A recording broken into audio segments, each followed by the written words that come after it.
the support position, it is a little bit different.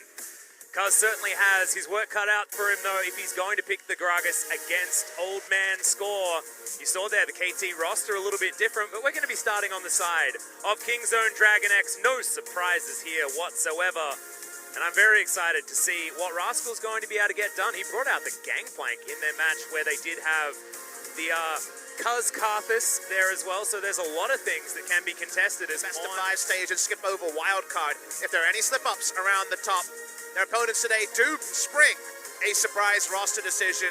We linger on Score, but then we see that Kingen, man with King in his name, wants to be the King top laner. It seems like Smeb is the King of the top lane, is a thing of the past. Good. You saw in our points of the match, LCK, people saying this is the best bottom lane in the LCK at the moment.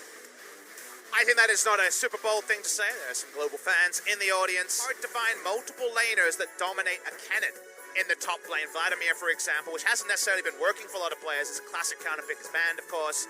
And we'll just go the Aatrox for lane power. What you can say is, if you ever die in the early game, return turret diving cannon looks pretty reliable with Jarvan Galio to guess through that hold strong. A couple of cash-ins later, anything could happen. Yep, could be a big deal here for KT. We'll see what happens as we get into game 1.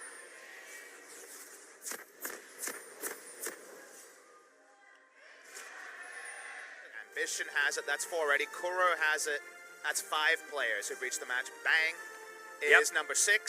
So we're missing 2 players.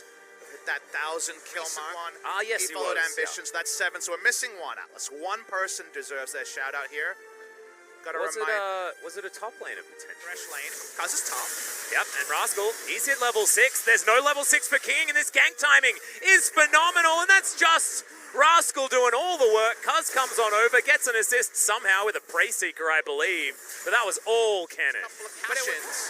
There's always that chance that KT can make this happen in the late game. It's right now. Yep, Justice Punch comes in. Pawn has to ultimate. Does have that blue buff running, but not a lot of mana. As Score goes down and Deft picks up the kill with the True Shot barrage. Cuz goes underground and picks up the second one. The bait was beautiful. And Kingzone 3-0. Some masterful baiting and some goes great down. I mean, there's a lot of damage there, but the Grey Health is going to be eaten. Didn't need to activate at all. As you can see, Deft going aggressive onto Gango. This could actually be a problem as Whirling Death does come down. This should be a trade as the exhaust comes in. Blast Auto is going to be enough there, but not worth it. It's the double kill and the big old cash in. Got a very defensive bottom lane.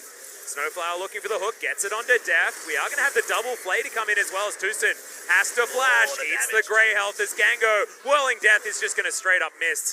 Right off the edge of Runeterra, does pick up Deft on the back end. As available as possible. No more Varus. Well, Fawn's going to come in, and they're looking to try and get rid of King in here. World Ender does go down, but Kingzone should be able to just wait this one out if they want to. Fawn gets the Aftershock, and now Kinnan has to try and flap his little wings as fast as he possibly can. The ultimate does wear off, and he creates enough distance as Deft and Tucson turn up towards the top side. Devour going to be available as Tucson and Deft going aggressive. Cuz gets a decent knock up into the backline, but he's most likely going to die. That slicing Maelstrom was huge as Snowflower goes down, but the Whirling Death is going to be utilized here as great Devour there from Tucson, looking to spit Pon back out right into the middle of the team. The ultimate's gigantic as Deft takes down Gango, gets himself over the wall. He's going to be absolutely fine as Kingen had the World Ender, but he's still going to die in Kingzone. Just style on the team fight. They were playing in fine margins. They wanted to be able to execute, but crucially they get Gango down. You don't need to see the rest of the team fight from there. If Draven dies, so do KT. And they come out with 5 kills for only the single. Even though it was in vision, no one could actually get to it. They got the clear calls here. They knew it was all over, and KT get a couple of fast kills on Draven. Feels like the next fight might be the game closer. Yeah, BDD actually just taking a lot of damage here as Spawn gets a cheeky Q off, and I don't think the Galio can actually engage. Kingen is looking to try and get in there, but immediately Score. Is he going to go down? Is it going to be 500 kills here for Deft? He's in the backline as Kingen's trying to take him down. World Ender is going to keep the Aatrox alive as in goes Rascal. The slicing Maelstrom is gigantic. Flashes forward. Gango's going to get stunned. The cannon grabs the first kill as Cuz grabs the second, and KT, they've got nothing left. Gango's trying to get a kill. He does almost pick one one up. It's actually Kingen that steals that one away.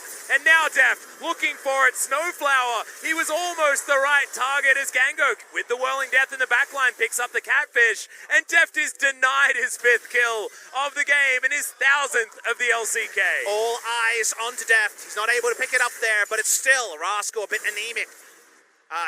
Kingen just a bit anemic on the Aatrox, trying to find an inroads to the backline. Rascal isn't scouted out this time in a big cannon ultimate, I believe exhausted. You couldn't really tell. Still whipping through health bars. Here's Kingen. He's trying to posture, but it's still score going in alone, right? They just free DPS him down because Kingen isn't there to dive. And from there, you're just waiting for either Deft to hit the mark or Rascal to find in. And Rascal actually gets to come in pretty obviously through a ward.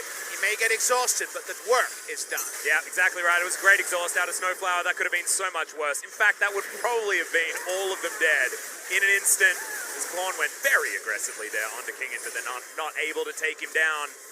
Oh, he got score, but only into GA. Yeah, exactly. And he got Kingen, but only into World Ender. That is a triple threat on the True Shot Barrage, and Pawn is just waiting to get his claw in there. Gango in trouble. Snowflower already incredibly low. All of the Mystic Shots are landing as in goes Pawn. He does find the ultimate onto Gango, but he has himself the Mercury's Treads. Okay, Snowflower is going to go down. It's a double kill for Pawn already as Kingen has found the backline. Hero's Entrance comes in as well. It's a decent double taunt, but Cuz gets the next one, and it's on to Gango. That's the bad news story is Kingen going down low. Tucson tries to get him. We're looking for the 1000th kill. Land it with a Q, Deft. Come on, there it is. 1,000 kills for Deft in the LCK. Awesome milestone here for one of the gods of AD carry. The 9th player did 1,000 kills in the LCK. Low Park stands up and applauds. He is already one of our favorite sons. Now he's got another thing behind him. One of the greatest League of Legends AD carries there will ever be. Yep, and that's, remember, with a lot of time spent over in China as well. So this guy gets a hell of a lot of kills whenever he's here in the LCK. And he was the EDG win condition for years. Absolutely. He was the anti-Uzi. If we add the LPL kills, his regular season kills will be much closer to 1,500, 1,600. Yep. But only in Korea after a 2-year absence, he comes back. He had to be the hard carry for this lineup, but he's actually got the respite recently. We talked about how he'd be frustrated that Cuz was picking up MVPs last week. He's actually got players around him drawing bans and winning MVPs. And when it comes to best of 5 against great teams, you need 5 strong players. You can't just have one alpaca. Yep, this is just unfortunately KT too far behind. 8,000 gold was the lead for Kingzone at this point in time. And Cuz just ults right on top of the Draven, and there's nothing he can do.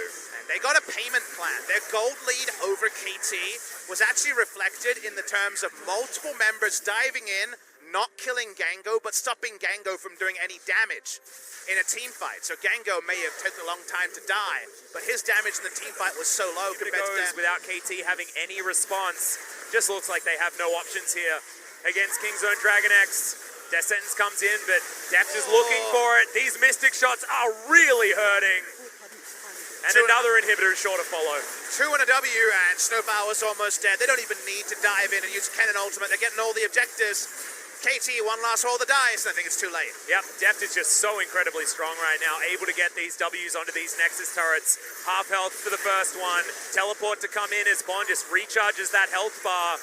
Next one is going to go down. KT need to start a fight soon if they want to keep their Nexus alive, because there's only one turret between them and certain defeat. A score goes in. No GA available just yet. Puts everyone in the baby cage. Triple threat on the True Shot Barrage. And now KT, you have to go back to your fountain. This one is over.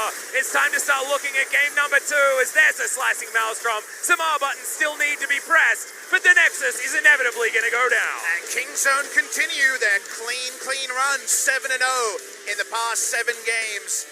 Another unique champion in that run for Rascal. And Deft had to wait a long time for the 1000th kill, maybe longer than he realized when he was out there on the rift, stranded on 4 kills, but around him, another strong performance by the squad. And Kingzone Dragon X don't want to be an afterthought in the top 5. They want to be a contender, and they loom as the dark horse for LCK Spring 2019. And we know that Kingzone as an organization pretty damn good at winning domestically, Papa Smithy. It wasn't until summer 2018 that our KT were finally able to get that one off their back. Kingzone that really did dominate, especially 2017, so no strangers to winning games, and they've got the man that put them in their place in the last year. It was so clear that Kingzone opened up the checkbook